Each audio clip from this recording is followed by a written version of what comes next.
Today we're not going to go with standard GPU benchmarks in terms of synthetic ones. I'm going to present to you 25 different games in 3 different resolutions. So 1080p, 1440p and 2160p, and you'll have everything paired up with this GPU. This is the PNY XLR8 GeForce RTX 4080 VERTO EPIC-X RGB with 3 fans. I know it's a long name, but I want to have a proper presentation of each product, so there's that.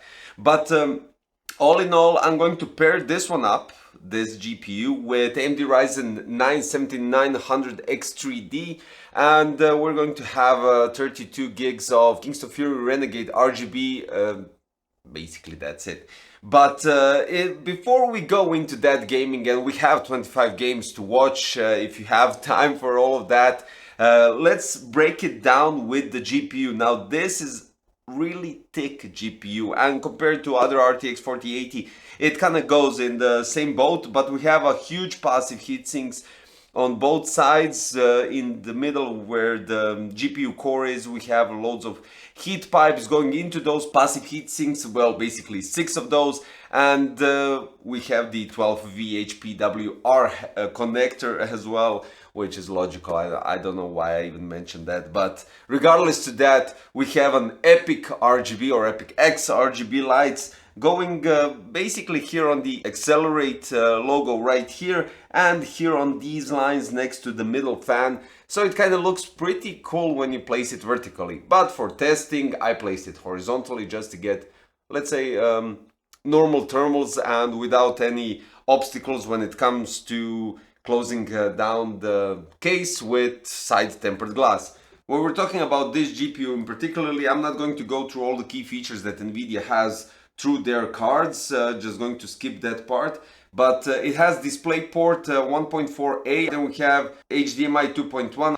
It comes with support bracket, which is included inside. For this 12 VHPWR, you can also use an extender. Well, you get an extender in the box, and you need 750 watts or more. I would suggest even more than that. I would suggest 1000, but that's only me. So yeah. We have a copper base plate that takes up all the heat from the GPU very quickly, honestly, and we'll get to that part when we're talking about the thermals, and moves it through basically 8 heat pipes, not 6. The heatsink also provides cooling for the VRM and memory chips, logical. The backplate is made out of metal and protects the card against damage, and I think it even helps with the anti-sag a bit when we're talking about the weight handling and all the other stuff.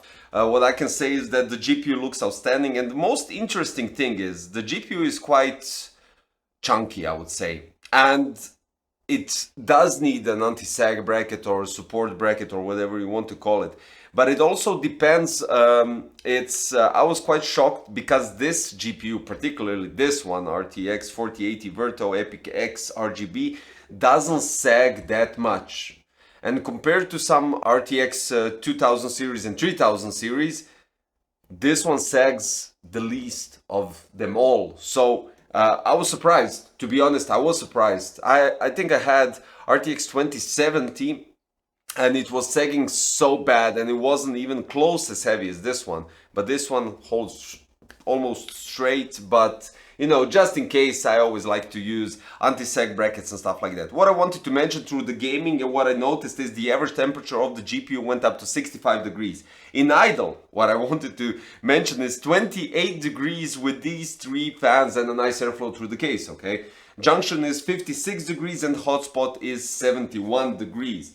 Now, this video took me at least 10 hours of recording when we're talking about the gaming and the whole process. And this time, thankfully, I didn't have to start all the games from the beginning, but I had to do them in 3 different resolutions. Just because of that, plus the editing and everything else, I tried to shorten the video as much as possible for you guys to get results and to see everything live. I don't want to go with some sort of a graphs when we're talking about gaming and to see the comparison and all the other stuff. I wanted to give you a, let's say, real life testing in terms of when the game is running, so you can see if there are any FPS drops and stuff like that. So guys, finally after long hours of gaming. Even though you might find it funny, it's not that easy because you're gaming to test out, you're not gaming to basically play the game, right? You're just gaming to grab the information that you need to check out the thermals for this GPU. The GPU looks outstanding. I'll just put the conclusion right here and you'll conclude for the FPS yourself. The GPU looks outstanding. Really love the design on the backplate, even with the PNY and Accelerate logos going all throughout the backplate and the side, and GeForce RTX, all the other stuff. The GPU really looks great, especially this part. Shame we don't have a solution, except for some cases that have a nice chimney effect, that the GPU can actually fit vertically without any problems when we're talking about the thermals. But that's a totally different theme for another video, which hopefully one day I'll have the time to do. But until then, enjoy the gameplay, and this time no stuttering. It's all been carefully done, so enjoy it, and thank you for watching. Bye bye.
there's no denying what we want.